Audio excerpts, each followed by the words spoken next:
नमस्कार शेतकरी बंधू आणि भगिनींनो, मी संजय गायकवाड वसंत शेवगा शेती या शेतकरी बांधवांच्या यूट्यूब चॅनेलवर सर्व शेतकरी बंधू भगिनींचे मनापासून स्वागत करतो.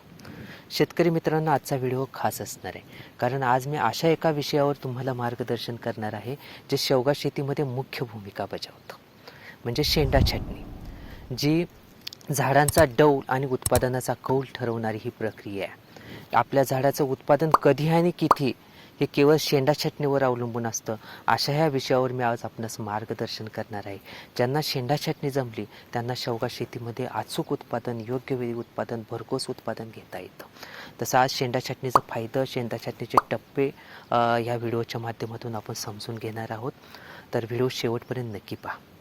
तर शेवगा शेतीमध्ये शेंडा छाटणी ही मुख्य प्रक्रिया आहे, कारण शेंडा छाटणी करण्याचा उद्देश हा आहे की म्हणजे शेंडा छाटणी करणं म्हणजे फांदी कापण्याची प्रक्रिया नाही, तर त्या झाडांना एक उत्पादनक्षम रचना प्राप्त करून देणारी ही शेंडा छाटणी ही एक प्रक्रिया आहे, ज्याच्यामुळे झाडाचं खोड मजबूत होतं, फांद्यांचा विस्तार होतो आणि झाडांना एक उत्पादनक्षम रचना प्राप्त होते, झाडाची वाढ नियंत्रित ठेवता येते आणि योग्य वेळी आणि लवकर उत्पादन प्राप्त करण्यासाठी आपल्याला शेंडा छाटणी ही आपल्याला करायची असते. शेंडा छाटणी करत असताना शेंड्याला हलका स्पर्श करून मधल्या बोटाचा आधार घेऊन अंगठ्याच्या नखानं आपण हलका स्पर्श केला की शेंडा हा कट होत असतो. आता शेंडा छाटणीमुळं झाडांच्या पानाच्या मानेतून ज्या बगल फुटवे येत असतात त्या आकाशाच्या दिशेने तिरक्या तयार होतात आणि झाडाला एक गोल डेरेदार छत्रीसारखा आकार प्राप्त होतो आणि झाडाची वाढ नियंत्रित राहिल्यामुळे उत्पादन हे आपल्याला लवकर दिसून येतं. आता शेंडा छाटणी किती फुटावर करायला हवी, तर शेंडा छाटणी ही प्रत्येक 7 पानावर म्हणजे 1.5 फुटावर शेंडा छाटणी करायची आहे. बरेच जण 2-3 फुटावर शेंडा छाटणी सांगतात, पण आम्ही आज 8 वर्षापासून म्हणजे आज 9वं वर्ष आहे शेवगा शेतीमध्ये शेंडा छाटणी ही 1.5 फुटावर करत असतो. त्यामुळं आमच्या शेतावर झाडांची वाढ ही मर्यादित दिसून येते.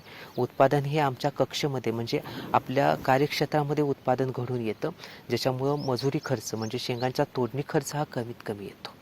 हे खूप महत्त्वाचं आहे. जास्त उंचावरील शेंगांची तोडणी ही खूप कठीण ठरते. उत्पादन म्हणजे हार्वेस्टिंग खर्च, शेंगांचा तोडणी खर्च हा अधिक येत असतो. त्यामुळे शेंडा छाटणी केल्यानंतर आपल्या नियंत्रित वाढ झाडांची ठेवून आपल्याला आपल्या कक्षामध्ये उत्पादन हे घेता येतं. झाडांना एक उत्पादनक्षम रचना प्राप्त करून देता येते आणि उत्पादन हे दीर्घकाळ टिकून राहतं शेंडा छाटणीमुळं. हे सगळं समजून घेतलं पाहिजे आणि अचूक आपण प्रत्येक 1.5 फुटावर शेंडा छाटणी ही करायची आहे. शेंडा छाटणीसाठी शेत हे आपण आठवड्यातून 4-5 दिवसातून एकदा फिरायचं आहे. ही वाढीच्या काळामध्ये, शेंडा छाटणी ही वाढीच्या काळामध्ये केली जाणारी प्रक्रिया आहे. झाडांची जेव्हा वाढ होत असते तेव्हा आपल्याला शेत फिरत राहायचं आहे, झाडांना भेटत राहायचं आहे. जे शेंडे 1.5 फुटावर 7 पानावर दिसून येतात त्यांना हलका स्पर्श करून शेंडा छाटणी करायची आहे. आणि शेंडा छाटणी करत असताना आपण पॉकेटमध्ये नेहमी कात्री ठेवायची आहे, ज्याच्यामुळे आपल्याला जर काही आपल्या नजरेतून एखादा शेंडा चुकून राहिला आणि त्याची वाढ पुढच्या आपण जेव्हा फिरत असतो शेत तेव्हा जर ते फांदे अधिक उंच झाले तर त्याला योग्य उंचीवर आपण कट करून घ्यायचं आहे. शेंडा छाटणीचं तंत्र फार महत्त्वाचं आहे, जे अचूक योग्य टप्प्यावरच आपल्याला घडवून आणायचं आहे. आता बऱ्याच वेळा काय होतं की शेतकरी 1.5 फुटावर शेंडा छाटणी करतात सुद्धा, पण शेंडा छाटणीनंतर सुद्धा त्यांना हवं तसं पाहिजे तितके बगल फुटवे मिळत नसतात. त्याची पण कारणं आहेत. म्हणजे नुसतं शेंडा छाटणी करणं इतकंच पुरेसं नाही, तर शेंडा छाटणीच्या सोबतच पाणी व्यवस्थापन, खत व्यवस्थापन आणि किडींचं नियंत्रण हे सुद्धा तितकंच महत्त्वाचं आहे. कारण शेंडा छाटणीनंतर बरेच शेतकरी करतात पण त्यांना बगल फुटवे अधिक प्राप्त होत नाहीत, कारण पाणी व्यवस्थापन ही सुद्धा महत्त्वाची प्रक्रिया आहे. शेंडा छाटणीसोबत पाणी व्यवस्थापन सुद्धा आपल्याला अचूक करायचं आहे, म्हणजे बगल फुटवे अधिक येते. त्याच्यासोबत खतंसुद्धा योग्य पद्धतीनं दिले तर आपल्याला बगल फुटवे हे अधिक येतात. किडींचं नियंत्रण फार महत्त्वाचं आहे. झाडावर जर किडीचा प्रादुर्भाव दिसून आला तर झाडाची रोगप्रतिकारक शक्ती घटते. लहान येणारे जे पानाच्या मानेतून जे अंकुर बाहेर पडत असतात ते कीड खाऊन टाकत असते, त्यामुळे बगल फुटवे आपल्याला दिसत नाहीत.